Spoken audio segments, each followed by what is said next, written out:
Hi, I'm Doug from Global West, and I answer a lot of tech questions every day. And one of the tech questions I get hit on frequently is on offset upper control arm shafts for the older A bodies, 64 through 72. Now these same shafts also pertain to 67 through 9, Camaro Firebird, Nova 68 through 74, Ventura. There's actually quite a list that these shafts will actually apply. So we happen to have a frame here.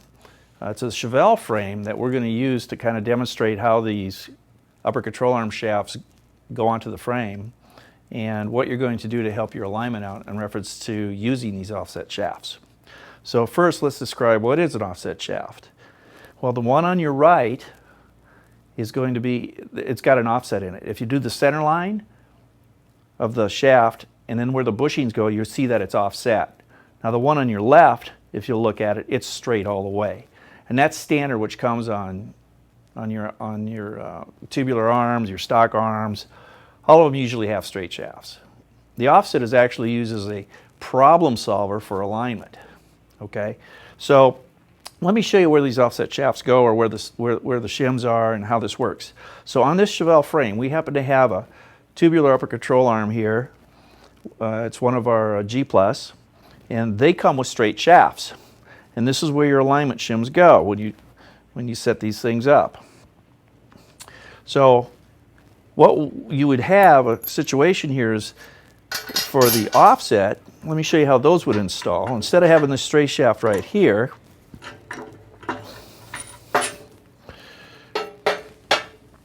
you would have an offset like this. And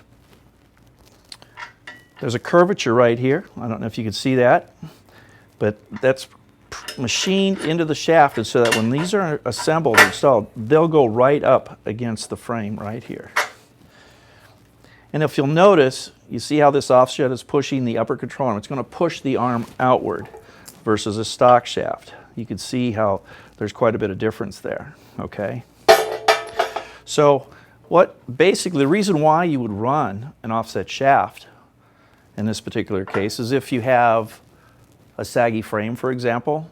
A-bodies have a tendency to have the top of these towers. They actually move in towards the engine over time, especially if you got a big block because you got all that weight. Drag racers could have a situation where the frame's twisted and one side needs to have an offset shaft. There's many reasons where offset shafts may be required.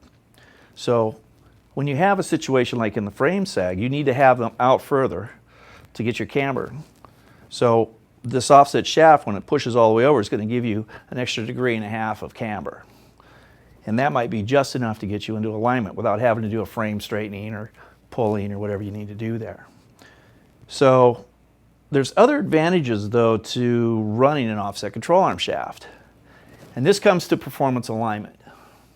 Now, when we do a stock rebuild, or if you're running a stock control arm, not running the tubes, but you're trying to go through and upgrade or whatever and rebuild your stock suspension, we always recommend using an offset shaft.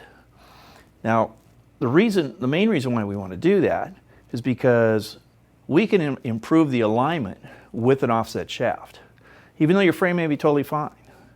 And one of the reasons why we do that is because we want to add caster into the alignment. These older cars rarely have enough caster. And caster will improve the straight line stability, it'll improve corner entry, it does a number of things for you. So why not build it with that advantage? So like I said, anytime we do a stock rebuild, which is not too often, we always recommend the offset shafts. So let me show you here, when we're talking about using the offset to help us in alignment, a lot of times what you can do is we'll just demonstrate here with some shims.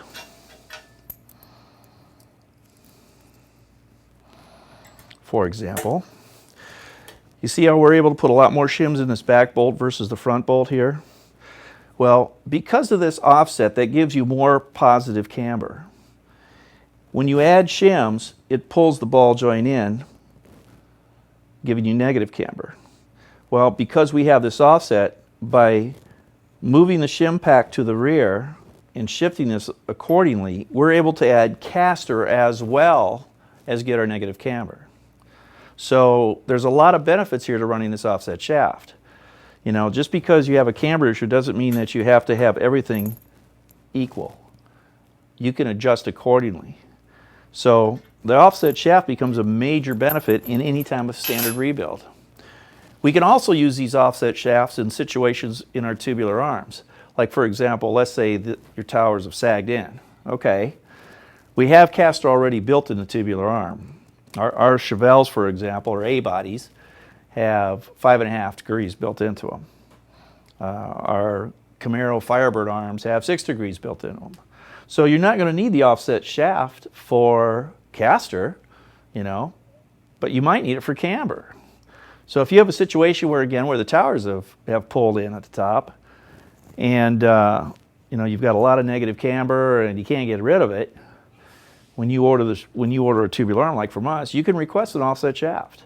And we can put these 702s in there and get your camber back because the arm's already got caster built into it.